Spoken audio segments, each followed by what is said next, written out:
Man, what is wrong with my Cincinnati Bengals? Let's try to unpack this. 2 years ago, we're in the Super Bowl. We all know that. Last year, we're in the NFC Championship. So anything less than that is a failure, at least for former players, fans of the Bengals, the team itself, the city. Thus far, it's been an epic failure. We can't move the ball. No points being scored. Yeah, Joe strained his calf in the preseason, missed about 4.5, 5 weeks. That's about right for a calf injury. 4.5, 4 to 6 weeks, you should be fine. He comes back, he hurts it again. We're not moving the ball. They are not scoring.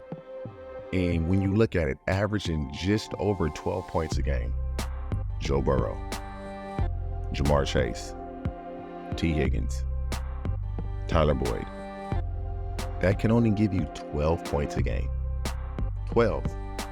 Patriots offense is better than Bengals right now. Only offense worse, the Giants. And you look at the Patriots and the Giants, they don't have the players that I just named, not on the offense side of the ball. If you look at the Los Angeles Rams, you look at the Cincinnati Bengals. If you had to just pick one offense, you can't just go player for player. One offense. 99% of football people will take the Bengals. But the Rams offense is considerably better than what the Bengals have done thus far in early season. And so somebody has to take the blame. That's just what it is. Joe just signed for $275 million. So does he deserve to take some of the blame? Yeah, small piece, some. Because if heads start to roll, it's going to be Zac Taylor. Joe's going nowhere. Joe will play with the Bengals until he retires. They're not letting Joe go play for another team. And so Zac has to figure out, where is the disconnect? Why aren't we moving the ball? Let's go to Tennessee game. They're running the ball effectively. Say Joe is compromised. Let's keep running the ball. Let's give Joe Mixon 20, 24 carries, get a backup 8 to 10. You run the ball 35 times, you throw it 20 to 25 times. Because it's not like he's not completing the ball. It's just like he's the check down king, like the new Alex Smith. And so there's some type of disconnect with the play calling when Joe wants to run. Zac Taylor is going to be, ultimately, he's going to be the one responsible for it, because the comparison I just made with the Rams and the Bengals, let's do the same comparison now with a better team or a better core of offensive players that many will say. Let's say the Chiefs.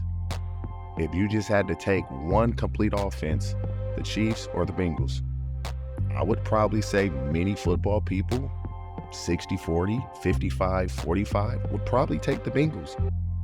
You get Joe, Ja'Marr, T, Tyler Boyd, Joe Mixon, or are you taking Mahomes, Kelsey? Who else? Pacheco? I mean, who else you gonna take? The Bengals should be much better. And Zac Taylor, ultimately, if it continues down this path, he will take the lion's share of the blame. I mean, there's just no other way around it. And so he needs to figure this out sooner than later, because they go into the season not with aspirations of winning the division. Everybody assumed that was a foregone conclusion. It was Super Bowl or bust. And right now, they're not even going to get into the playoffs. And so and I keep saying they and we, but we need to figure this out and figure it out fast. Let's go to the post-game interview. Ja'Marr Chase, I'm open. I'm always f***ing open. We all think that. But let me tell you something. The more they lose, the interviews are going to get angrier and angrier. And so if they want to stop that, they better start winning, because he can catch 10 for 150. He'll be cool with that. But if they lose, he's not going to be cool with it. He'll feel like he did his part, but it doesn't matter.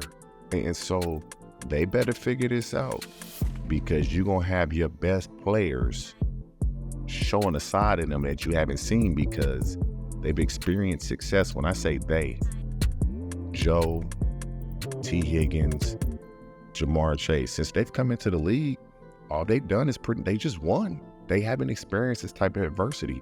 And so it's going to be incumbent on Zac Taylor to figure out what is wrong and right the ship. immediately. Now, the bigger question is, can they turn this around?